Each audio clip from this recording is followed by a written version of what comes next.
The question is, I mentioned in a lecture, for those who don't have the means for marriage, what can they do in the meantime? It's a very good question, wallahi. And honestly, the solution is difficult. It's not always going to work 100% for everybody. But what we do is, if we can't solve it, we minimize it. Correct? We minimize it.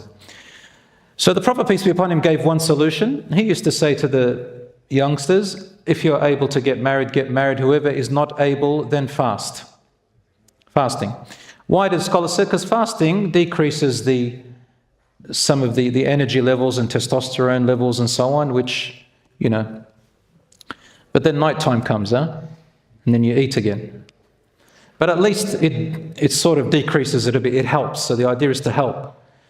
The idea is also to avoid the devices and the places where you're going to get thoughts of looking and things, such as, we know what we're talking about.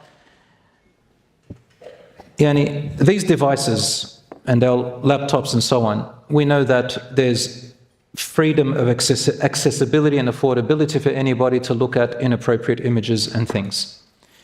So look at yourself. This requires a bit of discipline. So the idea is to look at the timing, the place, and the devices which are you going to be most tempted.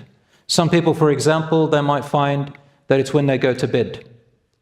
Let's say when they're in bed and everything's over and they have their phones with them, this is when they get tempted. By the way, the brain, it gets almost addicted to that time, the timing itself. It wakes up, so the memory stays there. So the idea is to avoid, to be aware of that time when it happens, and the devices, to discipline themselves and put it far away.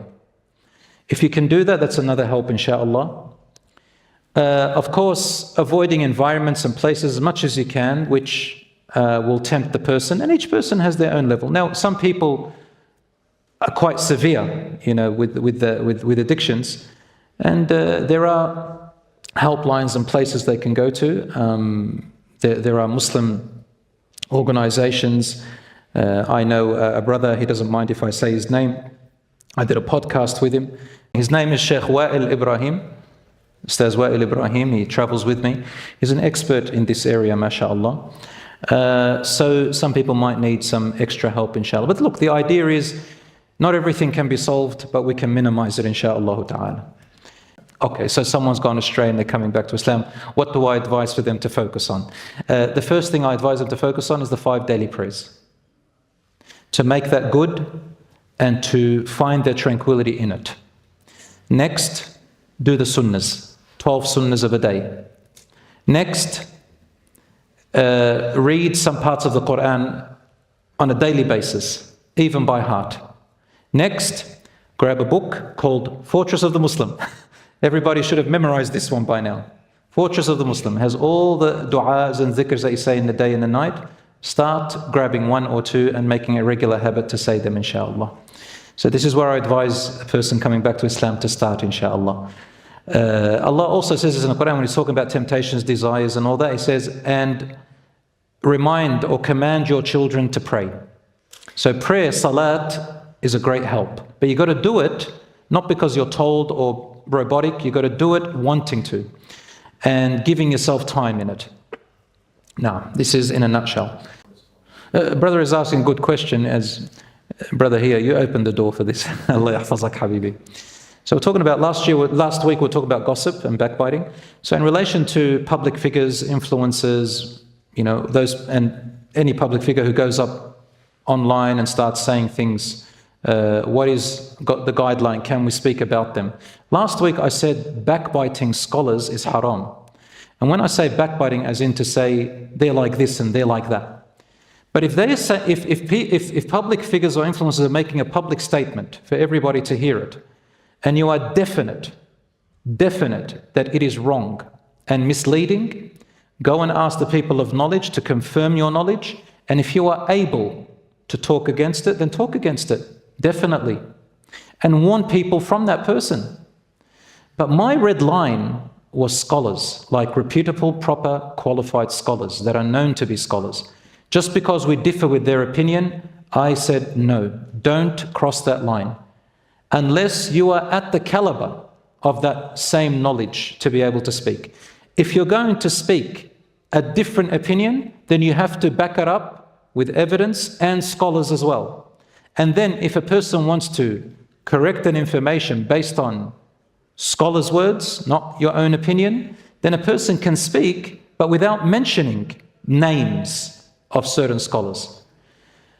But influencers, public figures, this day and age, we've got people who just pop up now on social media, make up an account, and every person, habba wa dab, everyone becomes a scholar these days. Even people who know nothing about the deen, they don't even know Arabic. They're interpreting the Quran, tafsir, mashallah. And they're just saying whatever they want. These people definitely, when they speak wrong, and we are able to teach the people the right way, we go about doing it. Now, personally, I think it works better without saying their names. Like when I'm talking over here, I am refuting certain things. People, when they come across it, they know they can refer back to what I said, but I don't need to say names. Because look, social media is about what? It's about views. It's about algorithms. And the best types of attention is negative attention. The moment you refute someone, the moment you talk about someone, you call people to follow them and start giving them more limelight, more light, and a bigger stage for them. So hate speech on social media is good speech these days because it gives you views and people make money out of it. So I think that on social media, instead of naming people, you just, if you know with knowledge, speak the right thing. As Allah says to the Prophet ﷺ, وَقُلِ الْحَقُّ مِنْ رَبِّكُمْ فَمَنْ شَاءَ فَلْيُؤْمِنْ وَمَنْ شَاءَ فَلْيَكْفُرْ. Just say the truth that you know from your Lord, and whoever wishes to believe, they can believe. Whoever wishes to go against it, they can go against it. Allah will judge the rest. So say the right thing, and I would say, unless you have to, you can refer to people who are teaching people the wrong thing. But there's no need for us to say that dog and that cow and that, using words that are really bad, and that loser and that sellout and that this and that. We shouldn't talk like that here. All right, unless there's a need. Well, a sister is asking if they see a good brother in the masjid, what's a good way to approach him? Well, first of all, you don't know if he's good or bad, Allahu A'lam, so don't jump to conclusions. But if I know what you mean. And you ask around, ask the sisters, ask the admin, ask a cousin of yours, ask a father of yours, ask a brother of yours, ask a friend who's got a brother. Branch out and try to find your way to get to this brother through other people if you yourself can't approach them. And inshallah, the ball gets rolling after there.